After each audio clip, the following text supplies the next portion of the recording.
les amis, j'espère que vous êtes prêts. Voilà.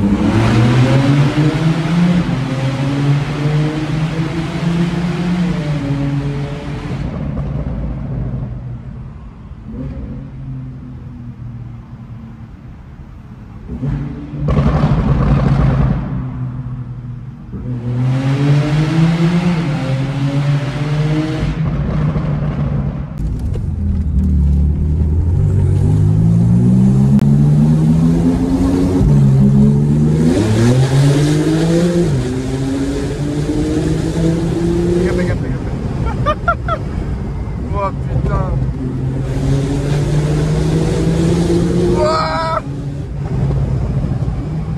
Oh la vache.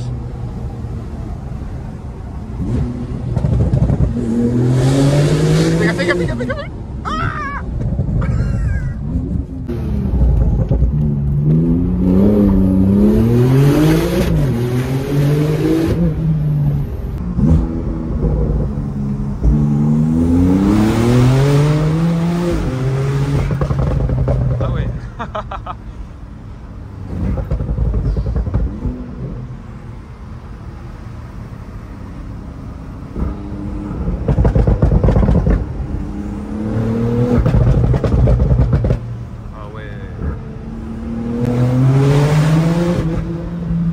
C'est une fusée.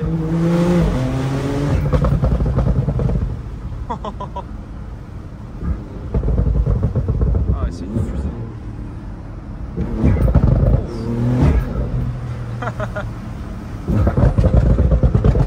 Ah ouais. Là, tu comprends rien quand t'es dans la voiture devant là.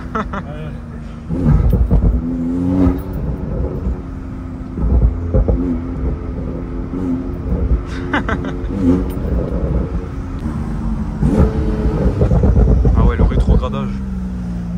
C'est magnifique ça quand t'as les rétrogradages avec les pop.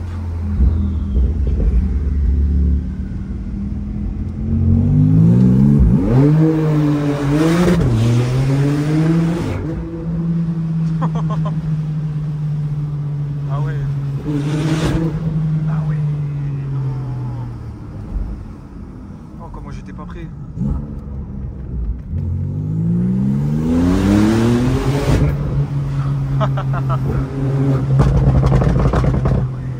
T'as l'impression que la ligne elle va tomber.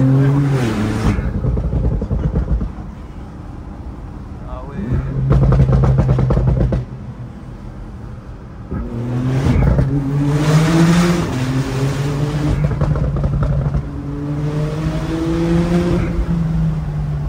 Ah ouais. Oh.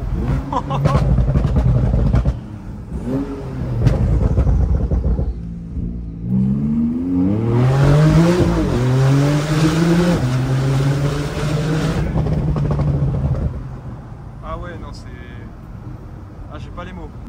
Ah, pour les dépassements, il n'y a rien de plus efficace. Hein. Ah, c'est radical. Et ça fait peur, hein. Ah ouais, le dépassement, il va en 2-2. 233.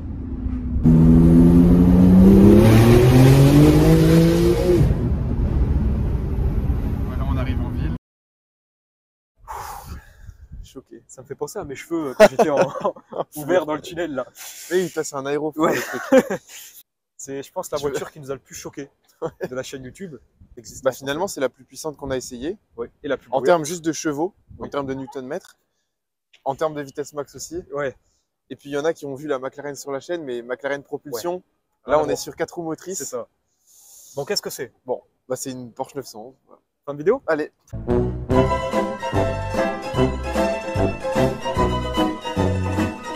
Plus sérieusement, on est sur une Turbo S 991 phase 2. Phase 2, ouais. Qui a eu beaucoup de générations de turbo.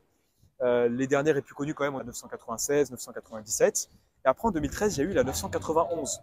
Déclinée. Oh, le petit DBX qui a démarré. Il y a un DBX qui a démarré. C'est Monaco.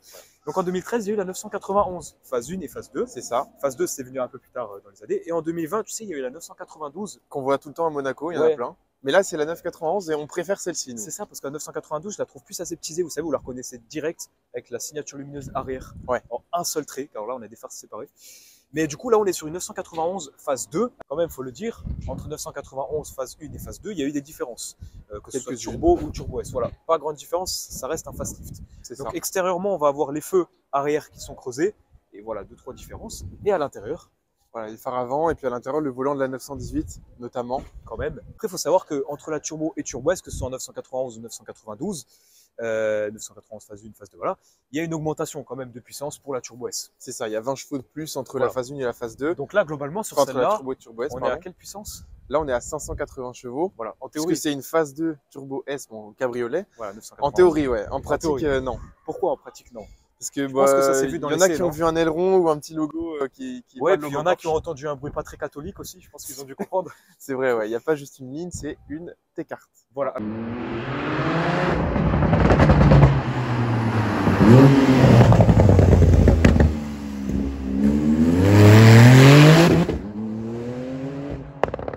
Alors, qu'est-ce que c'est T-carte? C'est quand même un préparateur qui est très connu, notamment pour la GT Street Air. Là, ils ont pris cette Porsche, voilà, que le propriétaire l'a emmené dès le début. Dès le début, quand elle était neuve. Ils ont pris cette Porsche en Allemagne et ils lui ont mis pas forcément un kit, mais plein de bouts en carbone à la demande parties un peu partout, ouais. Voilà. Bah, on peut commencer par l'avant déjà. Voilà, on commence directement. Bon, par l'avant, qu'est-ce qu'on a? Du coup, bon, on a le petit logo T-carte à la place du logo Porsche. On a des petites parties en carbone autour des feux avant, là, ici. Voilà, c'est magnifique. Sinon, à l'avant, il n'y a pas beaucoup de différence. Hein. On a une petite lame en plastique, mais ça, c'est d'origine sur la turbo. Tu remarqueras que c'est pas vraiment une lame, c'est plutôt un bumper. Ouais, qui peut se rétracter. Ça frotte, je sais pas si on l'entendra dans la vidéo, ça frotte un peu. Ensuite, les jantes, c'est des jantes donc mono-écrou de Porsche normales. Hein. Par contre, ce qui est différent, c'est les étriers de frein, donc qui sont verts fluo avec le liseré. Ça, c'est T-carte. Mais étriers de frein, pourquoi des étriers de frein aussi gros? Ouais, c'est ce que je voulais dire. T'essayes de me devancer, ça se voit que t'es excité quand même. Ces étriers de frein, à l'intérieur, on pourrait dire, il y a quand même des disques en carbone céramique qui sont d'ailleurs de série sur la Turbo S. Mais pas sur la Turbo. Non, sur la Turbo. On a des disques de frein quand même d'une dimension de 410 mm. C'est beau. Tu sais qu'une Chiron, c'est 420. Ouais. Alors, malgré qu'il y a quand même 200 chevaux de plus, ah mince, fallait pas le dire tout de suite. Bon, c'est pas grave. Malgré qu'il y a quand même 200 chevaux de plus, le système de freinage n'a pas été revu. Mais pas besoin. Mais il n'y a pas besoin de carbone céramique d'origine. Bon. Voilà. Après, si on va un peu plus sur le côté, on a les coques de rétro carbone, le petit logo T-carte en plus. Au cas où vous ne l'aurez pas remarqué. Et puis on a les entrées d'air pour gaver les turbos. Voilà. Quand tu sais ce qu'il y a là-dedans et quand tu l'as testé et approuvé, tu comprends pourquoi il y a une entrée d'air aussi massive.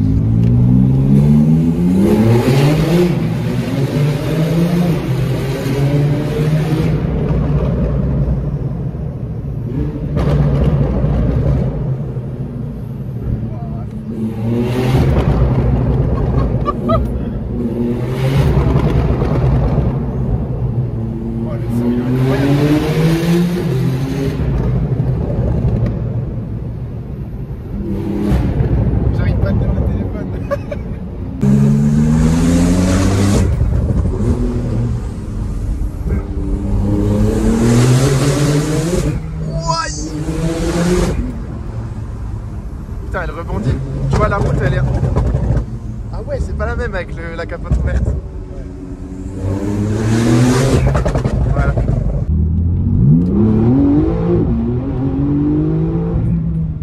Ah oui.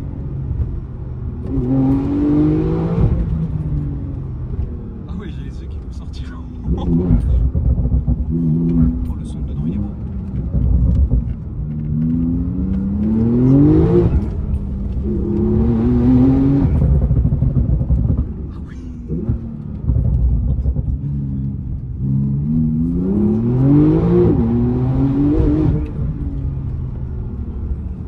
Là-dedans 4.6 3,8 litres qui est en position donc en porte-à-faux arrière, donc derrière la roue arrière, comme sur toutes les Porsche. Quasiment toutes les Porsche, en tout cas toutes les 911. Donc voilà, il est juste là. Et d'origine, il fait 580 chevaux. Et là, il fait combien? Bah là, il fait dans les 780 quand même. 780 chevaux. On a un petit stage de T-carte. Stage de T-carte. Donc à l'arrière, on voit qu'il y a 900 Turbo S qui est passé en fluo. Voilà. On a l'aileron, donc c'est juste la partie haute qui est différente. Qui a été rajoutée dessus. D'ailleurs, tu savais que l'aileron est réglable en 2 positions. Ah, le petit diffuseur carbone, là en plus il est en plein soleil, donc on le voit très très bien. En plus des... en carbone, En plus des petits flaps sur le côté. Voilà, en carbone. Et au niveau de l'échappement, tu me disais? Donc ça, tout ce qu'on vous a dit, c'était les modifications esthétiques de tes cartes. Maintenant, l'échappement, bah, on a quasiment un full tube en fait, si on enlève le silencieux. Il reste un silencieux et puis il y a les valves. Voilà. Ouais, bah, les valves en fait, en fonction des différents modes que tu mets, sport plus, confort, tout ça, ça change la sonorité du moteur. En confort, on ferme les valves, il n'y a plus de pop voilà. and bang, on est tranquille. Mais pas besoin d'enlever le silencieux, vous l'aurez remarqué, je pense que... Ça fait déjà assez de bruit.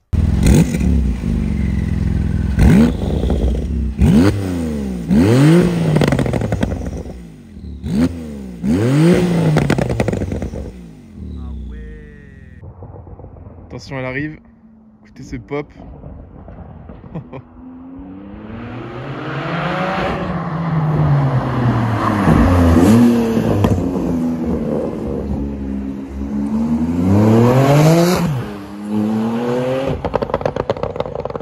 Oh là là là là. Puis dans le son, il y a tout ce qu'il faut. Il y a le fait que c'est rauque, c'est quand même, il y a pas mal de décibels, il y a la redescente des turbos. C'est incroyable. Il y a la montée en régime. Ouais, il y a tout, vraiment. La ligne, elle fait vraiment le taf. On a aussi les phares en noir. Voilà, les phares creusés comme on disait, donc les phares de la phase 2. C'est ça, parce que sur la 991 phase 1, ça fait moins beau, ils sont pas creusés ici, ils sont plats. Donc voilà, je trouve que c'est moins beau. Là, ils sont vraiment nervurés comme ça, c'est plus agressif. Curieux de savoir quand même, pour prendre 200 chevaux, qu'est-ce qui a été fait globalement? Bah, il y a eu une cartographie. Ouais. Il y a eu une reprogrammation au niveau de l'électronique, de tout ce qui est boîte de vitesse, etc. Parce que c'est vrai que mine de rien, en termes de couple, là, on est à plus de 900 Nm. Voilà, et du coup, tu me disais, les passages de rapport sont plus rapides. C'est ça, ils passent plus tôt et plus rapidement. Voilà. Et puis, voilà, l'intérieur, là... Mais globalement, c'est ce qui a été fait, quoi. Il n'y a pas eu de pièces changées, de plus gros turbos non, mis. Voilà. Après, si on met des plus gros turbos, etc., oui, on peut toujours aller au-dessus. On prend des puissances astronomiques. Voilà, c'est ça. Mais c'est une voiture qui n'a pas besoin de ça, clairement. Mais surtout que c'est une voiture, on le verra, il y a quand même 4 places, donc ça peut être utilisable au quotidien, même si les places sont serrées. Mais même à 2 places, ouais, c'est une voiture utilisable au quotidien. Il faut le savoir, c'est quand même une 911. Hein. La 911, c'est quand même la supercar la plus utilisable au quotidien, hein, quand tu penses. Et on se demandait, là, avec cette prépa, avec le propriétaire, qu'est-ce qu'on pourrait mettre en face? Parce qu'au final, une Aventador SVJ, t'es loin devant. Oui, avec cette prépa. Oui. Et franchement, une 765 LT peut-être. Ouais. Mais c'est propulsion, donc je pense quand même qu'elle est devant. Bah là, d'ailleurs, on peut parler, tu m'as dit propulsion, on peut parler un peu de la transmission, tout ça. Donc, on a 4 roues motrices. Et d'ailleurs, ça n'a pas patiné pendant mon essai personnellement. Non. Et on a aussi 4 roues directrices. Ouais. Je suis choqué comment ça tourne rapide. À la fois serré, rapide et que ça tient. Ouais. Les 4 roues directrices, vraiment. Et puis l'appui. C'est ça. Là, avec l'aileron qui a été rajouté, il y a un meilleur appui, je m'en doute. Oui. On va surtout à haute vitesse. Toute la puissance qui est passée au sol, c'est juste incroyable. Il y a la Turbo S qui va arriver, je pense que vous l'entendez déjà. Je suis vraiment abasourdi par une telle puissance. Regardez. Regardez-moi ça. Oh là là. Mais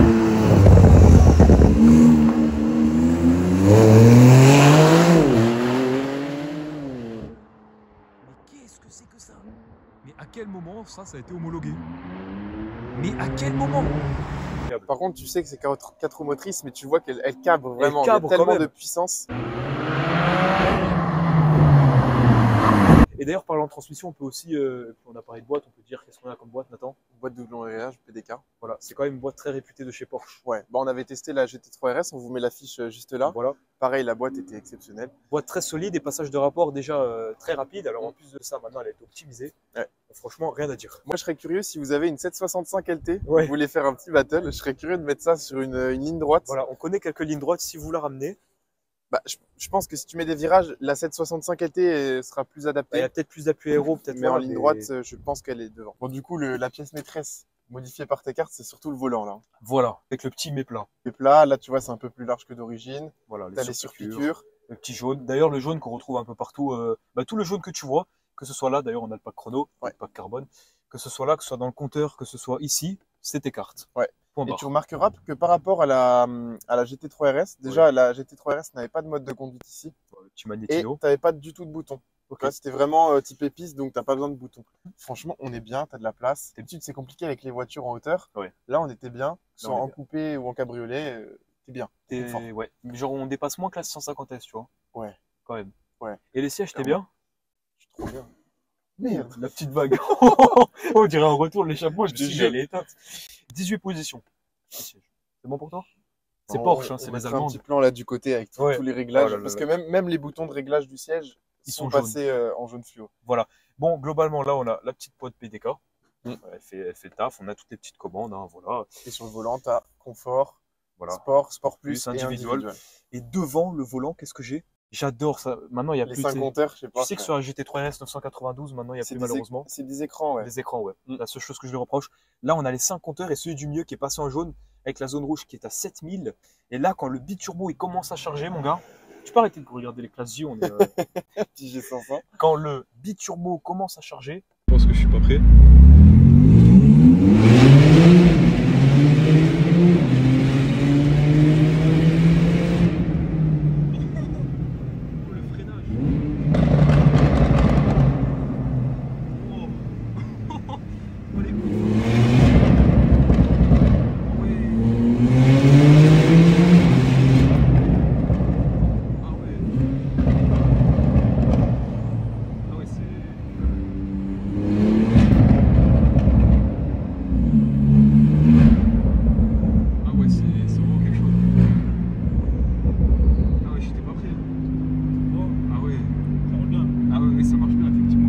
En fait, ça charge tout le temps. Oui. Il charge tellement bas que... Bientôt, il charge même quand tu es à l'arrêt, c'était à 1000 tours, il charge. Bah, c'est un biturbo et du coup, on peut le dire, c'est des turbos à géométrie variable. Voilà. Et du coup, ça fait que tu as tout le temps, en fait, cette décharge de couple. C'est un truc de fou. D'ailleurs, petite anecdote, Porsche revendique d'être le seul manufacturier aujourd'hui à mettre des turbos à géométrie variable sur des moteurs essence. C'est ouf. Tu savais ça? Bah, tu me l'as dit tout à l'heure. Oui, mais il fallait faire genre, tu sais pas. Et là, à côté, qu'est-ce qu'on a? On a quand même un compteur avec une VMAX à 350. C'est une des seules voitures où je pourrais dire. Alors, d'origine. D'origine, 330, voilà. Mais là, c'est une des seules voitures où je pourrais dire que le compteur, c'est réel. Bah là, c'est une des rares voitures où tu peux dire qu'en fait, ton aiguille dépasse bloque au compteur. Bah, je pense que là, avec les 200 chevaux supplémentaires, déjà, on peut le dire, on a un 0 à 100 en 2 secondes 9. D'origine. On a un 0 à 200 en 9 secondes 8. 9 secondes 8, 9 secondes 9, ouais. Mais là, je pense qu'en 0 à 100, on est dans les 2 secondes 5. Voilà, et surtout que la VMAX, je pense que là, les 350 sont dépassés, c'est clair. Sont atteints de sûr. Voilà. C'est la boîte à gants. La boîte à gants, ça fait sonner l'alarme. Bon, Lucas, on n'a pas parlé de la direction. Je sais pas ce que tu en as pensé. Moi, j'ai trouvé, bon, on n'a pas conduit. Si, moi, j'ai conduit là-haut. Allez, sérieux. Le jour où tu auras le permis, tu pourras le dire. Du coup, on a testé donc la McLaren 650S. Et c'est vrai que la McLaren, tu sais que c'est une voiture de course. Voilà, c'est une voiture pour le circuit. Donc, du coup, tu avais vraiment une direction qui était ultra directe. Mais par contre, le rayon de braquage n'était pas top. Voilà, alors que là, on est sur une voiture qui est utilisable au quotidien parce que tu as un rayon de braquage qui est exceptionnel. 4 roues directrices. 4 roues directrices. Et puis, accessoirement, un empattement plus court. Voilà. Globalement, c'est pas très grand que ça, le gabarit. Il n'est pas très imposant. Voilà, c'est pas trop imposant. Ça fait une tonne 650, je crois, à bon, bref, et la direction, du coup? Et niveau direction, franchement, quand tu passes en Sport Plus, c'est super direct, super directif. Tu sens un peu tout ce qu'il y a sur la route. Et tu vois, toi, je sais que tu adores la SVJ, mais on va pas se mentir, Aventador, c'est Lamborghini. Lamborghini, ils ont toujours fait des tracteurs. C'est rigolo. Et niveau direction, tous ceux qui ont une SVJ, qui m'ont parlé de leur voiture, ils m'ont dit, franchement, c'est un bateau à conduire, c'est compliqué. Dans les champs, t'as pas besoin de tourner serré, quoi. Oh, les bâtards. Là, tu peux l'utiliser au quotidien. Voilà. Tu as aussi un coffre, faut le dire. Voilà, un coffre à l'avant et 2 places à l'arrière. Alors, on est relativement grand, surtout toi qui fais 1m90 à l'arrière. Tu peux rentrer, mais tu serais pas à ton aise. Oui, on va tester quand même. Pour faire des grands trajets, c'est peut-être pas la meilleure chose. Mais il faut. Tu peux quand même être à 4 et à 3,30 du coup. Oui. Le truc insolent. Tu peux être à 4 et à 3,50 même, je pense. L'avantage, c'est que là, on est en cabriolet. Du coup, c'est plus facile pour rentrer. Ça va, t'es bien? Écoute, moi, je suis bien. Moi aussi. Ouais. Bientôt, t'as les genoux qui vont dépasser. Non, en vrai, je m'attendais à moins de place quand même.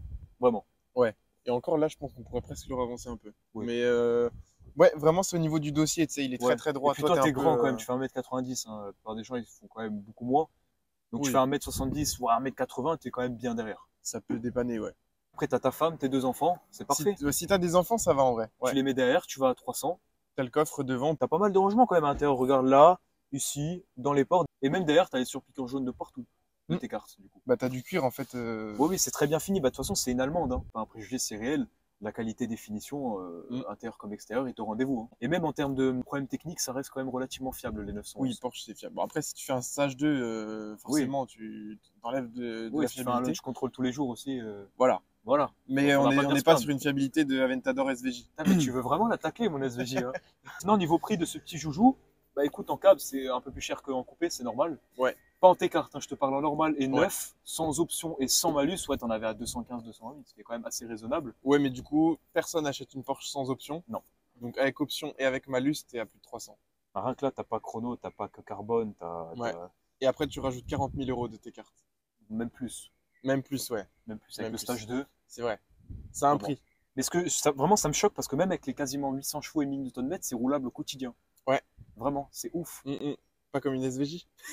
Bon. Tu m'as l'air plus justif qu'aux places arrière là. Oui, bah je suis plus confortable. Là, Je suis mort. Toi aussi. Moi aussi. Je t'ai pas montré un truc. Quoi? Merde. Sympa. Faut juste pas qu'il y ait quelqu'un derrière, quoi. Mais sinon, c'est pratique. Ah oui, parce que du coup, ça te coupe le vent quand t'es dans le tunnel. Le vent, ouais. C'est vrai. C'est ça. C'est pour ça pour tes cheveux. C'est pour ça que dans ton essai, quand t'étais en cab, il n'y avait pas trop de bruit de vent. Exactement. Ok. Voilà. Let's go. Bon voilà les amis, aujourd'hui on vous a présenté cette Turbo S 991 phase 2. Pas n'importe laquelle, une T-cart. Ouais. Franchement, qu'est-ce que t'en as pensé du coup? Bah franchement, bon je savais que ça marchait bien. Hein. Oui. Mais le fait que tu aies l'échappement en plus et qu'il y ait 200 chevaux de plus que d'origine, là, c'est un truc de ouf. Tu pensais que ça marchait autant? Bah je me doutais de comment ça pouvait marcher. Ce matin, moi c'est la première accel dans le tunnel où j'étais comme ça. Et il y a eu juste un. Ouais, parce qu'il faut le dire, il est parti en essai. Et il m'envoie un message, il me dit mec, t'es pas prêt. Il m'a envoyé 4 fois ce message pendant le truc. Mais si, ah ouais, je fais vraiment. Ok, il est pas prêt, je crois. Ok, il est pas prêt. J'attendais vraiment pas à ce que ça marche comme ça. Bon, les amis. On espère que ça vous a plu. Et puis, voilà.